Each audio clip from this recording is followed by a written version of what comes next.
ड्रेनेजसाठी खोदलेल्या रस्त्यामुळे इचलकरंजीत विचित्र अपघात झाला। वाहनाचं चाक खड्ड्यात गेलं आणि वाहनातील मूर्ती कलंडून खाली पडली। या दुर्घटनेत 5 जण जखमी झाले। रात्री घडलेल्या या प्रकारामुळे इचलकरंजीतील खराब रस्त्यांचा प्रश्न ऐरणीवर आलाय। महापालिका प्रशासनाबद्दल नागरिकांमध्ये तीव्र असंतोष आहे। इचलकरंजीत गणेश आगमनाच्या मिरवणुका सुरू आहेत। रविवारी रात्री कबनूर परिसरातील एका मंडळाचे कार्यकर्ते जवाहरनगर परिसरातून गणेश मूर्ती घेऊन जात होते। त्याचवेळी ड्रेनेजसाठी खोदलेल्या रस्त्यावरील खड्ड्यात वाहनाचा चाक गेलं, त्यामुळे वाहनातील गणेश मूर्ती एका बाजूला कलंडली। या दुर्घटनेत तिथून निघालेले यंत्रमाग कारखान्यातील 50 वर्षीय जॉबर नंदकुमार देसाई यांच्यासह मंडळाचे कार्यकर्ते असे 5 जण जखमी झाले।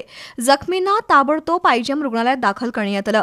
त्यापैकी देसाई यांची प्रकृती गंभीर असल्याने त्यांना खासगी रुग्णालयात हलवण्यात आले, तर मंडळाच्या कार्यकर्त्यांनी ती गणेश मूर्ती ताबडतोब पंचगंगा नदीत विसर्जित केली।